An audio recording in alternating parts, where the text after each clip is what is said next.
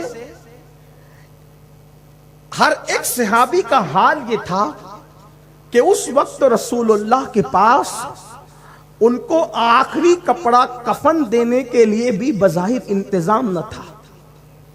یعنی ان لوگوں نے وہ دن دیکھا۔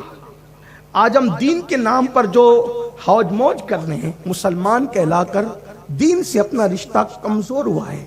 ایک درد دل ہے جب ایک دن میں 2 3 بار ہم کپڑے بدلتے ہیں، اور ایک دن میں ہم 2 3 بار کھاتے ہیں۔ اللہ آپ کو 6 بار کھلائے، میری دعا ہے، خوب کھلائے، خوب پہنائے، لیکن اس کا گناہ مت کرو۔ میں تو لوگوں کو یہ بھی نہیں کہتا کہ چلو بہت باریک باریک باتوں پہ عمل کرو، میں تو پبلک کو یہ بھی نہیں کہتا۔ میں تو پبلک سے بس اتنا کہتا ہوں کہ کم سے کم حرام سے بچ جاؤ اور فرض اور واجب پر عمل کرو۔ اگر اتنا ہی کر لو تو نجات کی راہ ہو جائے، لیکن حرام سے بھی تو نہیں بچ رہے ہو نا، نہ بچا رہے ہو نہ بچ رہے ہو۔ جب بھی حرام کام ہمارے سامنے ہو تو روکنا ہم پہ فرض ہے، ہر مسلمان پہ فرض ہے۔ کیوں نہیں روکتے؟ جب ہمارے سامنے کوئی فرض سے کوتاہی کرے ہمیں اس کو سمجھانا فرض ہے، ہر مسلمان پہ فرض ہے، حیثیت کے مطابق۔ کم سے کم فرض پہ عمل کر لو، واجبات پہ عمل کر لو، حرام سے بچ جاؤ، اتنا ہی کر لو، اور اسی کی تشہیر کر لو، اسی کو بال بچوں کو پابند بنا دو اس کا۔ اتنا بھی نہیں کر رہے تو سنو، اس وقت آقا علیہ السلام کے پاس بظاہر کفن کے لیے کپڑے بھی نہیں تھے۔ حضرت امیر حمزہ کا کلیجہ چبایا گیا، میں نے ذکر کیا۔ صحابہ کرام کی لاشوں کو مسلح کیا، مسلح کہتے ہیں ان کے چہرے بگاڑے گئے،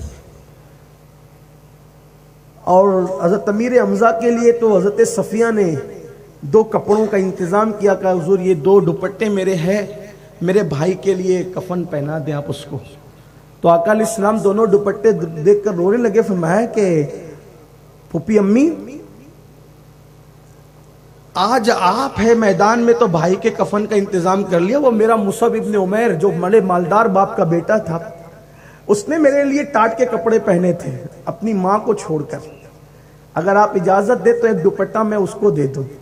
تو پھر سیدہ صفیہ نے کہا کہ آقا آپ مالک و مختار ہیں، اب آپ جو چاہے کریں۔ تو وہ 2 دوپٹے جو دیے تھے نا، میں اپنے جوانوں کی توجہ چاہتا ہوں، فلم دیکھنے سے پہلے، گندی فلم دیکھنے سے پہلے، سیریلوں میں ڈوبنے سے پہلے، حرام کاموں سے پہلے سوچو یہ دین ہمارے گھر تک، قرآن ہمارے گھر تک پہنچا، اس میں کیا قربانیاں ہیں۔ آقا نے صحابہ سے کہا کہ لے جاؤ اور ان کپڑوں کو ان پہ ڈال دو، اور صحابہ آگے کہتے ہیں یا رسول اللہ چہرہ چھپاتے ہیں تو پیر دکھتے ہیں، اور پیر چھپاتے ہیں تو چہرہ دکھتا ہے، کیا کریں آقا؟ تو اللہ کے رسول علیہ السلام فرماتے جاؤ چہرہ چھپا دو اور پیروں پہ گھاس ڈال۔ کئی صحابہ تھے جن کے لاشوں کو گھاس میں چھپا کر کے دفن کیا گیا۔ یہ دن تھا احد کا دن، لیکن ام المومنین پوچھ رہی کیا آپ کے لیے مشکل ترین دن احد کا دن ہے یا رسول اللہ؟ تو آقا فرماتے نہیں عائشہ، اب سنیں، یہ احد تو سن لیا آپ نے ایک اشارے میں، ورنہ احد پڑھنے کے لیے مجھے کم سے کم 2 گھنٹے چاہیے، لیکن میں نے ایک اشارہ دے دیا کیونکہ ٹائم کی قلت۔ اب آقا فرما رہے نہیں عائشہ، جس دن دانت شہید ہوئے وہ بھی مشکل ترین دن میری زندگی کا نہیں تھا، جس دن حمزہ کا کلیجہ چبایا گیا وہ دن بھی میرے لیے مشکل دن نہیں تھا، یعنی زندگی کا سب مشکل تو تھا، سب سے مشکل نہیں تھا۔ پھر پوچھا آقا کون سا دن مشکل دن تھا؟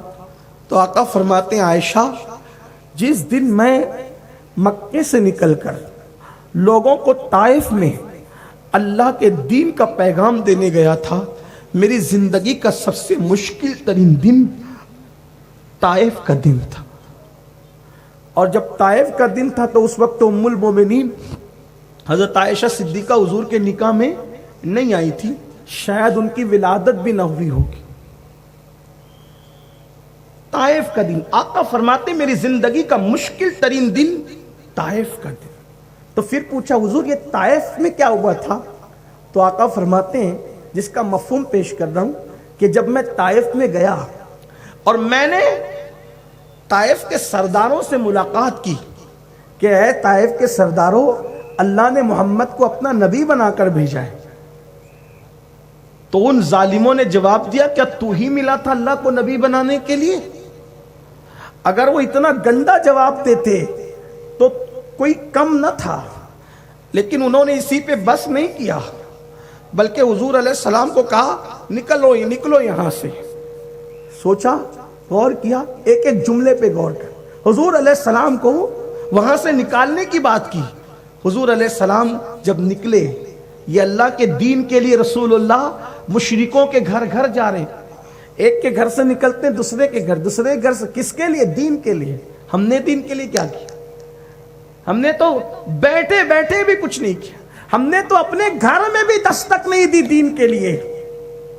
کیا ہوا؟ جب آقا طائف سے نکلے تو اتنی دیر میں انہوں نے طائف کے لڑکوں کو، جو چھوکرے ہوتے ہیں نوجوان، ان کو جمع کیا، اور جمع کرنے کے بعد حضور علیہ السلام کے پیچھے پیچھے بھیجا۔ وہ ہاتھ اٹھاتے جاتے اور کہتے جاتے پاگل پاگل معاذ اللہ ثم معاذ اللہ۔ جس کے تلووں کو چوم کر عقل و خرد کو معراج ملتی ہے، اس نبی کو انہوں نے اتنی گندی گالیاں دی۔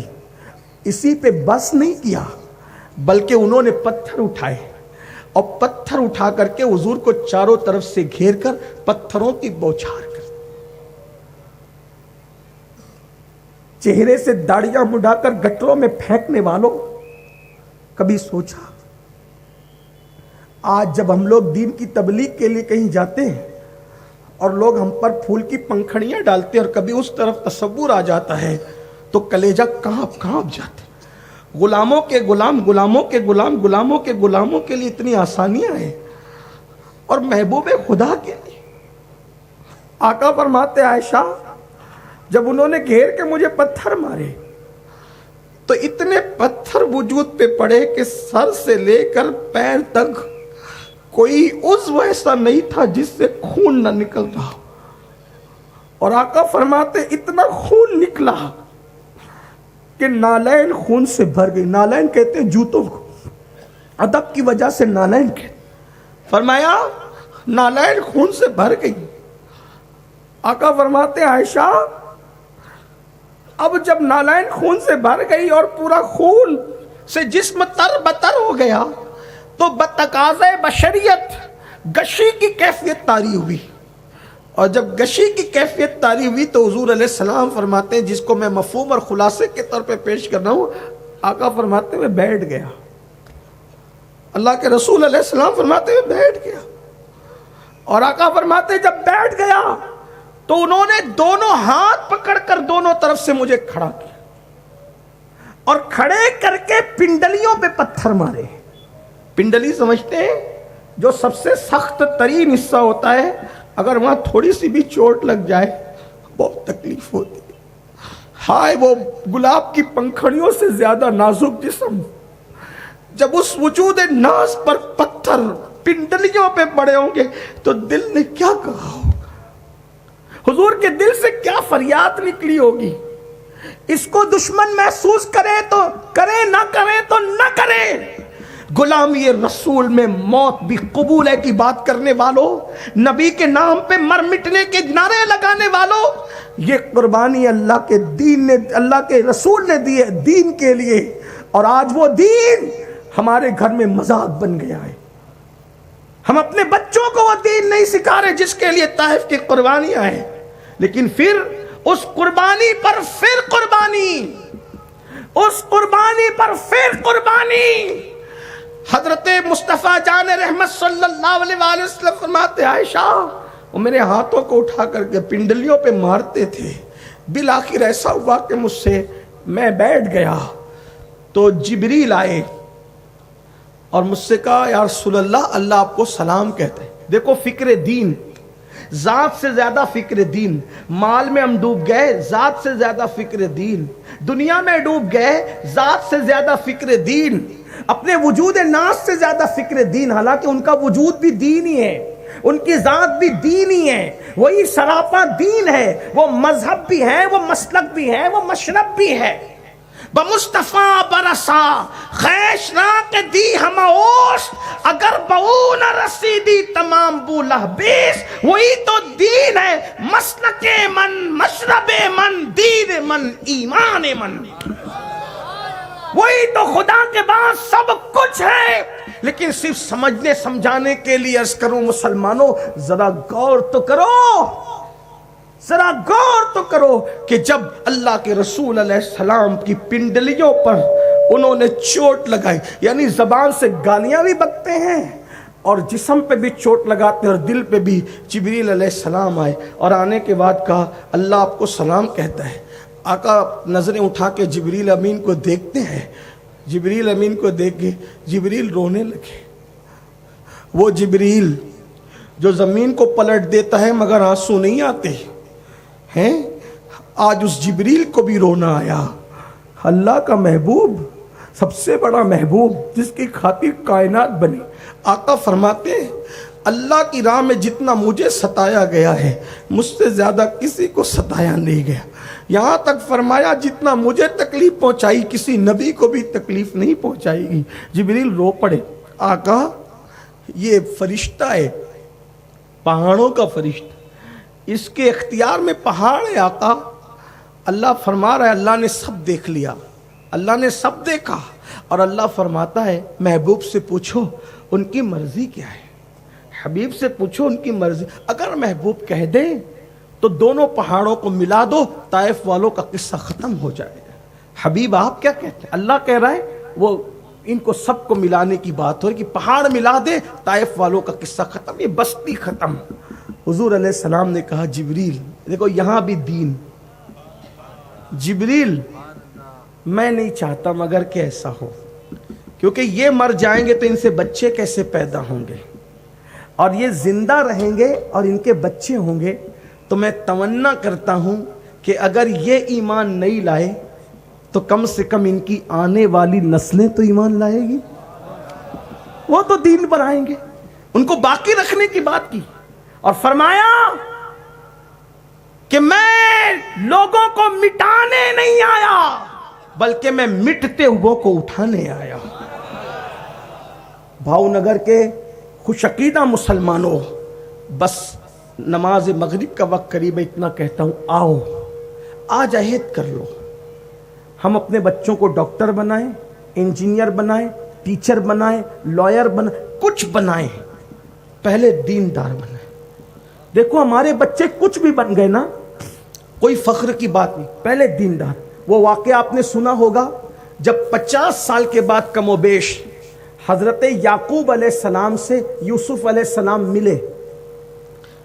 چھوٹی عمر تھی، کنویں میں ڈال دیے گئے تھے. حضرت یعقوب ان کی محبت میں روتے روتے آنکھیں سفید کر گئے. ان کی آنکھیں سفید ہو گئی، آنکھیں سفید ہو گئی ان کی روتے روتے. لیکن جب یوسف علیہ السلام ملے تو یہودا نے کہا کہ میں نے ابا کو غم کی خبر سنائی تھی کہ بھیڑیا کھا گیا، اب خوشی کی خبر میں سنانے کے لیے جاؤں گا اور بتاؤں گا کہ یوسف زندہ ہیں. ابا خوش ہوں گے جائیں گے مجھ سے، اور کہوں گا کہ بادشاہ تو اور زیادہ خوش ہو جائیں گے. دیکھو نبی کی فکر، اللہ والوں کی فکر.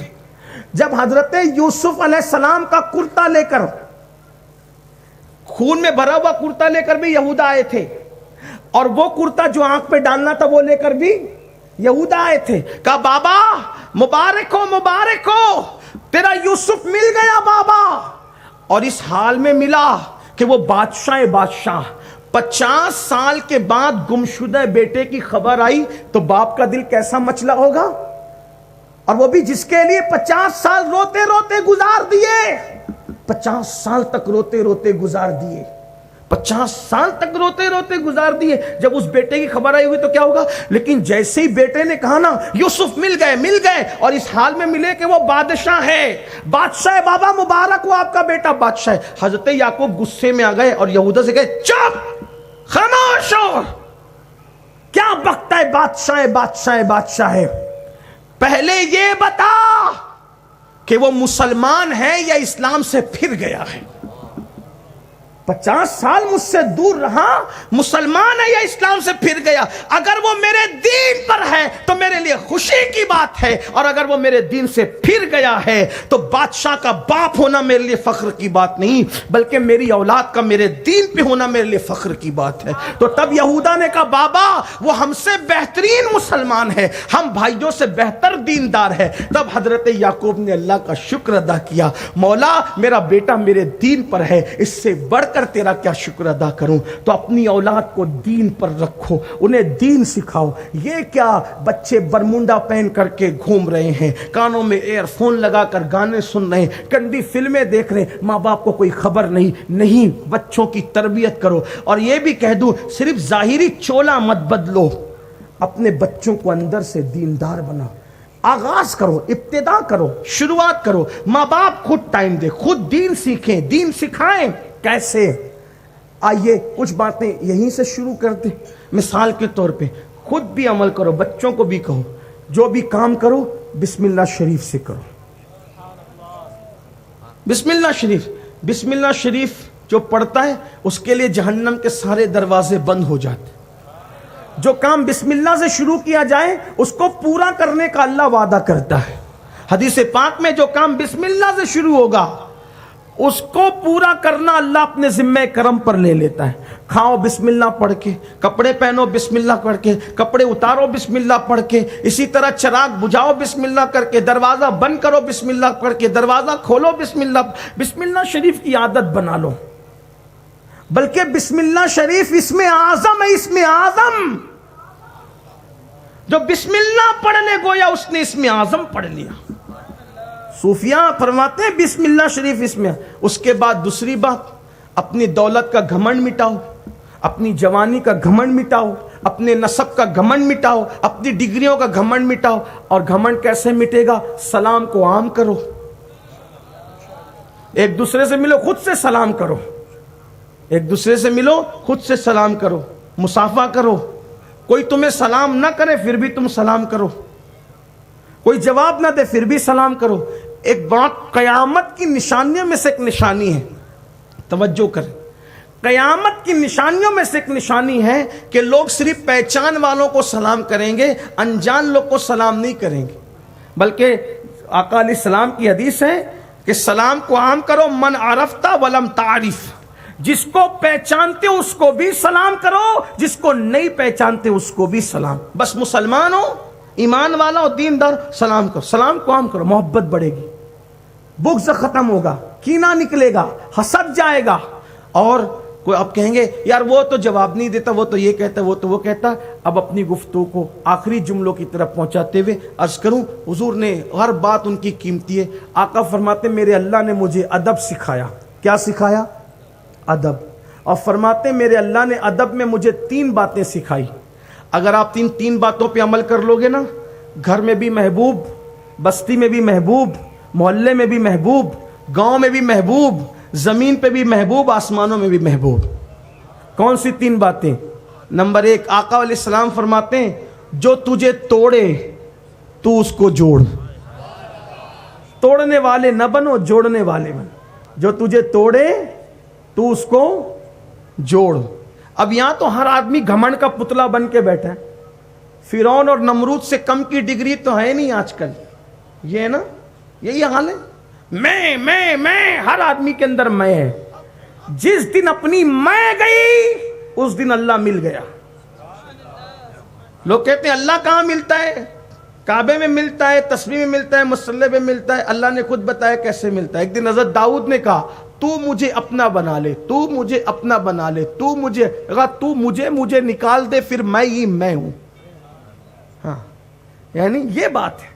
تو بندہ اپنی میں ختم کر دے، جس کی میں ختم ہو گئی پھر اس کو وہ ملا، کسی عبادت میں وہ نہیں ملتا جو میں کے ختم میں ملتا ہے۔ اور کوئی گناہ اتنا برباد نہیں کرتا جتنی میں برباد کرتا۔ سب کو شیطان نے برباد کیا، شیطان کو اس کی میں نے برباد کیا، اور اس کی میں پہ قرآن نے کہا وَاسْتَكْبَرَ وَكَانَ مِنَ الْكَافِرِينَ، تکبر کیا اور کافروں میں سے ہو گیا۔ میں نکال دو، گھر میں بھی میں نکال دو، مولا تو ہی اپنے کچھ بھی نہیں۔ تو جو تجھے توڑے تو اس کو جوڑ۔ نمبر 2، جو تجھ سے دور بھاگے تو اس کے قریب جا. بہت ٹف ہے. کھانے سے پہلے نمک چکھنا آسان ہے, مہینے میں 2-3 مسواک ختم کرنا آسان ہے, یہ بہت مشکل. جو دور بھاگے اس کے, اور پھر چلے جائے نا جب قریب, پھر دیکھو کیا ہوتا ہے. ہاں, جو تجھ سے دور بھاگے تو اس کے قریب جا. پھر فرمایا جو تجھے محروم کرے تو اس کو عطا کر. جو تجھے محروم کرے اس کو عطا. یہ 3 باتیں آقا فرماتے میرے اللہ نے مجھے ادب سکھایا. آئیے ہم سب آج عہد کر کے اٹھیں, جو جس فیلڈ میں ہے اس فیلڈ میں دین کا کام کریں گے انشاءاللہ. سنی دعوت اسلامی جیسا خوبصورت پلیٹ فارم ہمارے پاس ہے.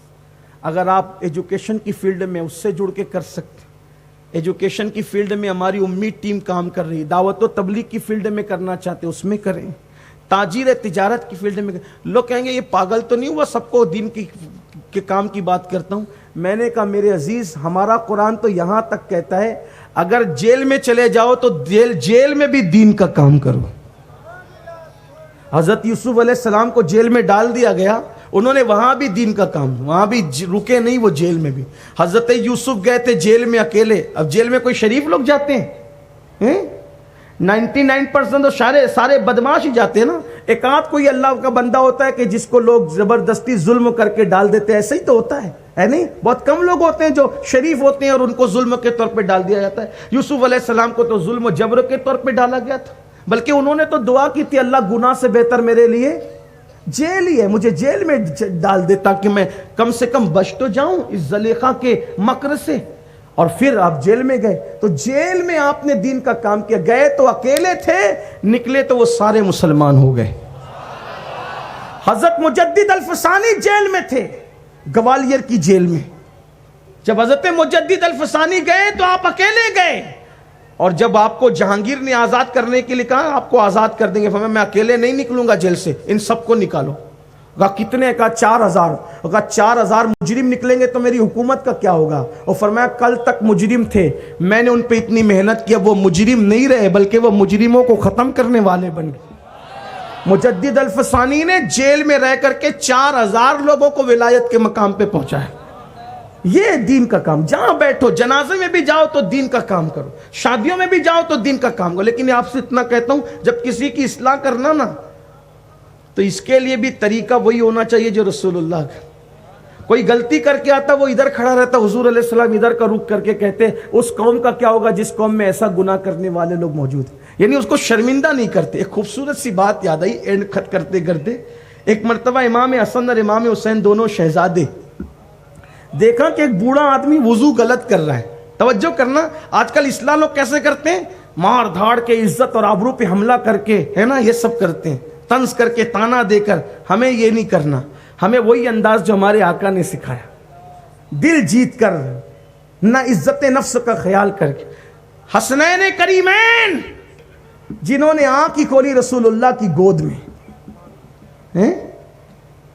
یار اتفاق کی بات کہ آج شاید 5 شعبان بھی ہے اور میرے امام حسین کی ولادت کا دن بھی ہے. 2-3 اقوال ہے, کچھ لوگوں نے 3 لکھا, کچھ نے 4 لکھا, لیکن اکثر اہل سنت نے 5 لکھا. تو آج ان کی ولادت کا دن بھی, اللہ ان کی ولادت کا صدقہ عطا فرمائے, اللہ ان کی ولادت کی خیرات عطا فرمائے.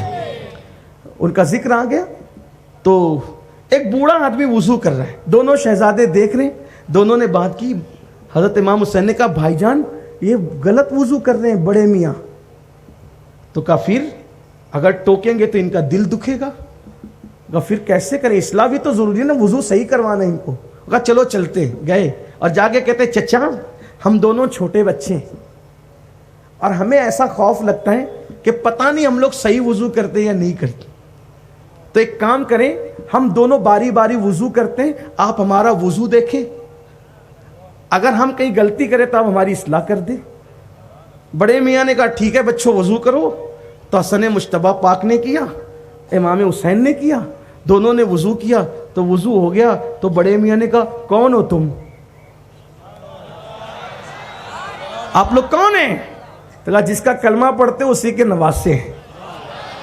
تو ماتا چوم کر کہتے ہیں شہزادو تمہارے گھر سے تو دین چلا ہے، تم کیا غلط کر سکتے ہو؟ تم نے میرے وضو کی اصلاح کر دی۔ یہ طریقہ ہونا چاہیے اصلاح کا، ایسے طریقے سے کیا جائے۔ اللہ پاک ہم سب کو توفیق عطا فرمائے۔ آج سے یہ عہد کریں گے انشاءاللہ، اپنی اپنی فیلڈ میں دین کا کام کریں گے انشاءاللہ۔ جو جس فیلڈ سے تحریک سے اپنا رابطہ بنائے، تربیت لے اور خوب دین کا کام کرے، اور کوئی زیادہ نہیں کر سکتا ہے تو ذمہ داری لے، کم سے کم اپنے گھر میں دین نافذ کرے۔ دین کا کام اپنے گھر میں ہونا چاہیے، گھر میں ماحول بننا چاہیے۔ اللہ پاک توفیق دے۔ دوران گفتگو میری زبان سے اگر قصداً سہون کوئی غلطی ہو تو اللہ تعالیٰ معاف فرمائے۔ غروب آفتاب کا وقت ہے، آئیے آج سے پہلے جو ہوا ہم سب اپنی زندگی کے ہر گناہ سے توبہ کریں، میرے ساتھ مل کر کے پڑھیں اور دل کی گہرائیوں سے پڑھیں، رسمی طور پہ نہیں پڑھیں بلکہ حقیقی طور پہ پڑھیں۔ استغفر اللہ، استغفر اللہ، استغفر اللہ ربی من کل ذنب واتوب الیہ، لا الہ الا اللہ محمد الرسول اللہ۔ یا اللہ، یا رحمان، یا رحیم، ہم توبہ کرتے ہیں اپنی زندگی کے ہر گناہ سے، ہماری توبہ قبول فرما۔ عہد کرتے ہیں آگے تیری مرضی کے مطابق زندگی گزارنے کی کوشش کریں گے۔ اللہ تعالیٰ میری آپ کی حاضری قبول کرے۔ السلام علیکم ورحمۃ اللہ وبرکاتہ۔